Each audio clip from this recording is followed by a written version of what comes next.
I get a lot of questions in the videos from people that are starting laundromats or people that are looking at laundromats, and then one of the questions is that can you do a video on the tools you use?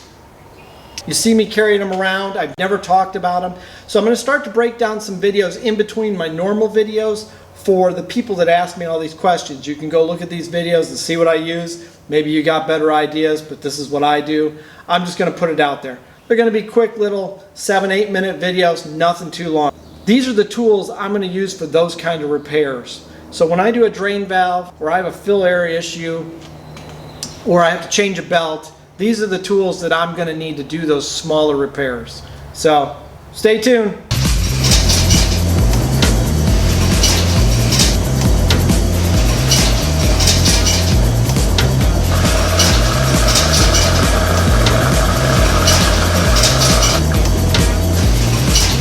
Hear that? That's the sound of money. You wanna know what sound of money is? That's it. Ching, ching, ching, ching, ching. Ching, ching, ching, ching, ching. People have been asking me, what do I use for tools to work on the laundromat? First thing I use is an impact driver with a Phillips head bit. I also bring with me an assortment of other bits, like torque bits, number 20. I'll bring a 1/4 inch driver. I'll bring a 5/16. Then I usually bring my favorite short screwdriver. You always need a short one. I always carry Loctite with me just to make sure I seal up threads to lock them in so they don't move later. Not always do I need it, but sometimes I need that. I also bring an individual 1/4 inch driver besides the kit, okay? Because you're gonna need, sometimes you don't want to torque it down with this because you can break the part it's threaded into. Most of this stuff isn't meant for a torque driver. Torque drivers are great for taking it apart, but when you're putting it back together, you gotta be really careful you don't break stuff. So we got that. Then I bring obviously a 5/16 with me. Now I also bring wire cutters with me, and I use them for crimping and wire stripping. They come in really handy. I will sometimes have a pair of, they call these side cutters. I'll bring them with me too.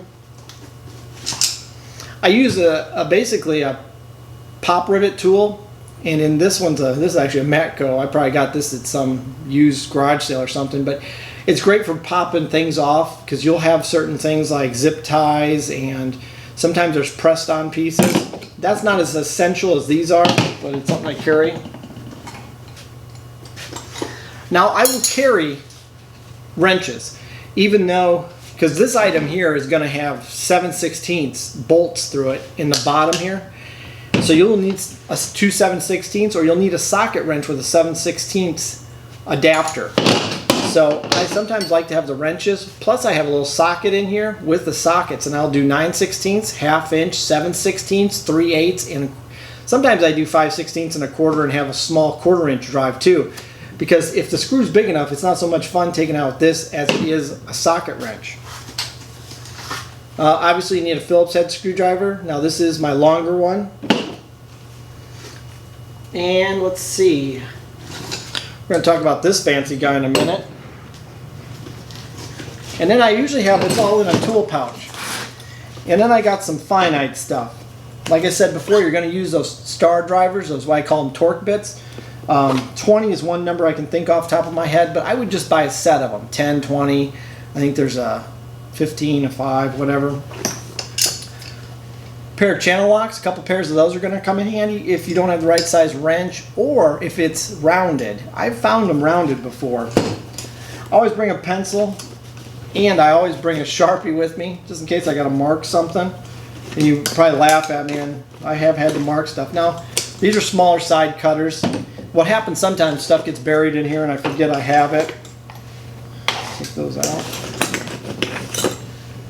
And then again, here's a star driver, which goes to a screwdriver. Now in this pocket, I'll carry some neat stuff. I've got a small screwdriver, Allen wrenches. I will carry a small set of Allen wrenches because there are several parts on this machine. Keyways on the pulleys, door locks, and door hinges. You'll need these. Electrical tape.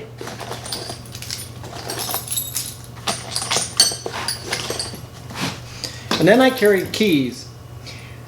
Now you may laugh at me, but your top loaders and your horizons, and whether you have Waska mats or you have Dexter brand, as long as you have the same brand, they will have a system for their keys. A lot of companies will have one key that opens up all their service panels on any washer. Some won't. So this one uses a special key, what I call soda pop key, for your top loaders and your horizons to get into the control panel. Then for your dryers, you have two different keys. You have a key that opens up your top control panel and a key that opens up the dryer lint. They're different keys. The reason for this is so if you have somebody that works at your laundromat, you can give them the key that opens up the dryer lint, but they can't open up the service panel to change anything or take anything apart. They could program it if they had that key. Would they know how to program it? I don't know. Another video I'll show you how to program. But the third key is another service panel key. Some of the hard mounts, instead of using the soda pop key, actually use just a regular key. And there's the funny thing with Speed Queen, their keys are actually numbered, and they got a couple numbers, and once you get used to it, you'll know which one opens each thing. I'm not going to tell you just in case you go on eBay and you're like, ooh, I'm going to go start looking up the key numbers, because they're pretty universal. I can walk into any laundromat that has a Speed Queen and I can open up their equipment with these keys. It's just the way it is, because they don't care about this as much as they do the money. Now if you had coin keys, again, your coin boxes, they're completely different, and it's impossible to get those from a laundromat. So I carry keys in here. I also carry a small flathead and a small Phillips head. Now the reason I do that is because there's going to be some tight places and there's going to be some really small screws you got to get into. Now another thing I carry just for my sake is a wire tester. Now this thing, if you travel over something, and we'll do it on a battery, but if you travel it over on a 110 outlet or a 110 wire, it'll tell you if the machine's live. Sometimes if the computer's broke, you can't tell if it's live. This is handy so I don't shock myself. I like this. That wasn't in my satchel that you'll need to carry with you is a flashlight. Now I didn't tell you what this was, and I know it looks really weird and you're like, what in God's green earth is that? If you ever open up a top loader, that coin mechanism in a top loader has really long, they're like wires. That coin mechanism is attached with 3 7/16 nuts. Now you can't get in there with your hand. It's actually this far in there. You can't get in there with one of those nut drivers or any of that stuff. So what this is this is a socket I welded to a piece of square piping, and you can use round piping. They actually make a tool, and there's people going to correct me and say Speed Queen makes a tool, and they do, but this didn't cost me anything. I already had the socket, the piece of metal I had laying around, and this is a swivel. Now I welded a swivel to it so I can angle it and stuff. I kind of like it. The swivel cost me like a couple bucks. It was actually, I think the Speed Queen tool is probably more expensive than what I did. And I like this because it's stronger, okay? But what I do is I slide this down and that wire goes right up in there and it gets to that nut and it takes it off. Now there's a magnet in here. This has actually got a little bit of a magnet in it.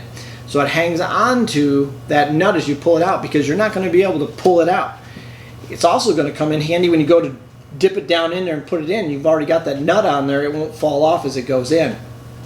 You will need this if you have top loaders. Your top loader coin mechanisms, your coin drops, especially, you don't have the slides, you got the coin drops, are going to get dirty. Once a month, you're going to need to clean some of these. Now, maybe not all of them. I do it about every 6 months. I clean all my coin mechanisms, and I give them a good cleaning, degrease or whatever, and then I usually hit them with some kind of, don't want to use any oil products. You don't want to use any lithium grease in them, and the reason is that grease and that oil is going to attract dust. It's going to attract soap dust. It's going to attract soap. It's going to stick to it and get worse. You'll actually do yourself more harm. So you've got to use like a dry lubricant, and that's what I carry. That's what, if you're going to do the bare minimum repair work, have a little satchel like this to carry around, and those are the things I would carry in it. So with that, let's go get this drain valve installed, and I'm going to go home.